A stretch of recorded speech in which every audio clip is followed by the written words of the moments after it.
¿Es posible separar al autor de su obra? Hoy exploraremos el caso de Lewis Carroll, genialidad y oscuridad a partes iguales.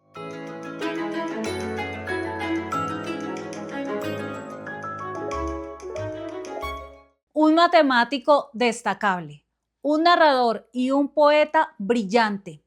Él es el creador de uno de los mundos más fascinantes de la literatura.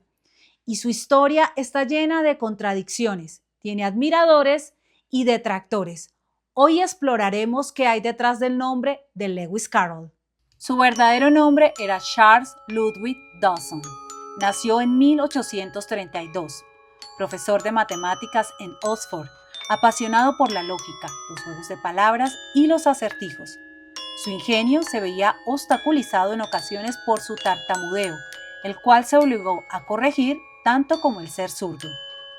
Curiosamente, se especula que esa dificultad del habla se esfumaba, como uno de sus famosos personajes al dialogar con las niñas y los niños. Carroll creció en una familia numerosa, varón mayor de los 11 hijos del matrimonio Dawson. 7 eran niñas. Su infancia estuvo rodeada de voces infantiles, juegos e historias. Inventaba relatos, organizaba pequeñas obras teatrales y escribía para entretener a sus hermanas, hasta que fue enviado a un internado masculino, un lugar que desdeñó por los sufrimientos recibidos y que le dejó en claro su preferencia por la compañía de las niñas. A Lewis Carroll el mundo infantil nunca lo abandonó. Era el recuerdo de sus años más felices junto a sus hermanas. Y ya de adulto desarrolló una particular afición a visitar, pasear y escribirse con las hijas de sus colegas de la universidad y también con aquellas personas que hacían parte de su comunidad religiosa. Lewis Carroll en esas cartas les creaba mundos imaginarios y juegos de palabras. Esos pequeños absurdos que ya nosotros conocemos en su literatura eran enviados por correo. En un paseo por el río Támesis con las hermanas Liddell y su institutriz, surgió la historia que cambiaría su vida y dejaría un aporte invaluable en la literatura. Alicia en el País de las Maravillas. Un relato donde la lógica se rompe y lo imposible cobra sentido. Carroll transformó la literatura infantil. Antes de su Alicia, las historias para niños eran rígidas y morales. Después, fomentó la imaginación libre, el absurdo inteligente y los juegos lingüísticos. Al crear el absurdo literario moderno, influenció a autores como Jorge Luis Borges y James Joyce. Además de escribir, Carroll fue un entusiasta de los fenómenos paranormales y desarrolló un especial interés por la fotografía. Su obra visual retrata a niñas. En una librería se consiguieron alrededor de 115 imágenes de su autoría. En la época victoriana, la fotografía tenía sus propios cánones de lo bello. La fotografía infantil, incluso en poses idealizadas o sin ropa, podía interpretarse como una representación de la inocencia. Hoy en día, esa faceta de fotógrafo de Lewis Carroll es la que genera mayor controversia. Para algunos se trata de una expresión artística propia de su tiempo, pero para otros hay un problema en la forma en que él retrataba a las niñas, si lo vemos desde una mirada actual. Lo que sí se sabe es que todas las fotografías fueron autorizadas por los familiares de las pequeñas y que no hay una evidencia concluyente donde se pueda denunciar una especie de abuso.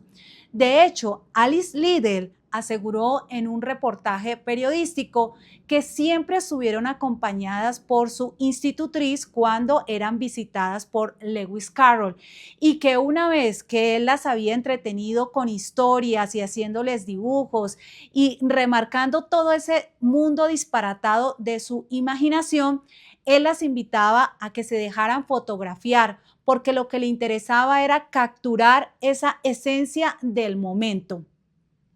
Así que cuando nosotros hablamos de Lewis Carroll como fotógrafo, hay que tener esto en cuenta. Sin embargo, el debate continúa porque se sabe que hubo una fractura en las relaciones entre la casa Liddell y Lewis Carroll. Su sobrina aseguró en algún momento que Lewis había solicitado la mano de Alice, pero otros dicen que lo que él pretendía era casarse con la hermana mayor de Alice. Y hay quien también asegura que la señora Liddell rompió esas relaciones con el escritor porque descubrió un affair entre él y una de sus mucamas. Carroll fue un hombre de contrastes, lógico pero creador del absurdo, reservado aunque conectado con la infancia. Años después escribió en su diario que ver a Alice Liddell como una mujer casada fue para él un terrible pesar. Prefiero recordar la que un día conocí y que me pareció absolutamente fascinante. Lewis Carroll murió en 1898. Creó una nueva forma de mirar y narrar la imaginación. Por eso su obra sigue viva, porque en esta, como en su vida, lo extraño nunca deja de fascinarnos. Ahora dime, ¿qué opinas del creador de Alicia en el País de las Maravillas? ¿Crees que debemos enfocarnos en la gran literatura que nos aportó o que, por el contrario, es importante tener en cuenta esos aspectos de su vida personal antes de acercarnos a su obra? Te leo en comentarios. Si quieres saber más de las dos Alicias, o mejor, de Alicia en el País de las Maravillas y Alicia a través del espejo, te invito a ver mi reseña. Recuerda, como decía Jorge Luis Borges, leer es una clase de felicidad. Chao, chao.